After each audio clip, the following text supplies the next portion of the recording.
ઇમરજન્સીના સમયે લોકોની વારે આવતા 108ના પાયલટો ખૂબ જ કપરા સંજોગોમાં કામ કરતા હોય છે. રોજેરોજ તેમને આઘાતજનક સ્થિતિમાં કામ કરવા માટે તૈયાર રહેવું પડતું હોય છે. ત્યારે 108ના પાયલટોની કામગીરીને બિરદાવવા, તેમનો ઉત્સાહ વધારવા માટે આજે રાજપીપળા ખાતે આંબેડકર ભવનમાં ઉત્કૃષ્ટ કામગીરી કરનાર 108ના પાયલટ તેમજ તેમની સાથે જોડાયેલા અન્ય કર્મચારીઓનું પણ સન્માન કરાયું હતું.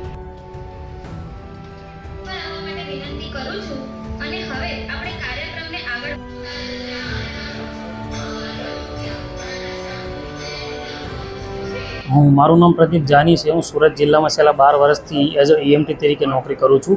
જાન્યુઆરી મહિનામાં મારો ક્રિટિકલ કેસ હતો, જેમાં પેશન્ટની કન્ડિશન ખૂબ જ ખરાબ હતી, જેને આપણે પ્રોપર પ્રી હોસ્પિટલ કેર આપીને હોસ્પિટલ શિફ્ટ કરેલ છે. જેના અનુસંધાને મને ક્રિટિકલ કેસ અંદાજે એવોર્ડ આપીને સન્માનિત કરવામાં આવ્યો છે. એઝ અ પાયલોટ તરીકે રોજની ચેલેન્જીસમાં ટ્રાફિક એક રહી છે. અમુક કન્ડિશનમાં એવું બને કે સાઈડ ના મળતી હોય, એવી તકલીફ ઊભી રહી છે. એવા લોકો માટે તમે શું કહેશો કે જે એમ્બ્યુલન્સ આવતી હોય સાયરન સાંભળીને સાઈડ નથી આપતા? એવા લોકો માટે જનતાને હંમેશા અપીલ કરીએ છીએ કે કોઈ પણ કન્ડિશનમાં જ્યારે તમારી પાછળ એમ્બ્યુલન્સ આવતી હોય, તમને થોડો બી એનો સાયરનનો અવાજ આવે તરત આપ તેમને સાઈડ આપી દો, બીજા લોકોનું જીવન જલ્દીથી બચી શકે. વસાવા રસિકભાઈ શિવનભાઈ, લોકેશન કુટામાં, ડિસ્ટ્રિક્ટ નર્મદા. 108 પાયલોટ તરીકે ફરજ બજાવું છું અને આજે 108 ડેના તરફથી સન્માનિત કરવામાં આવ્યા છે.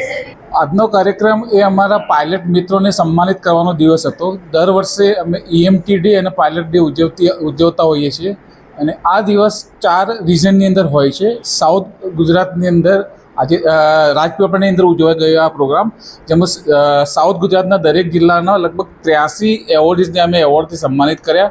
આ એવોર્ડ અલગ અલગ કેટેગરીના હોય છે, જેમ કે સરસ કેસ કર્યો હોય, ઓનેસ્ટી કેસ, સારી બેસ્ટ KMPL લાયા હોય, ગાડીની સારી મરમ્મત કરી હોય, એ સિવાય એમના છોકરાઓએ કંઈક સારું કાર્ય કર્યું હોય એવું સ્કૂલની અંદર. તો આ બધા વિવિધ એવોર્ડથી સન્માનિત કર્યા, જેથી કરીને એમનો ઉત્સાહ બેવડાઈ ગયો છે.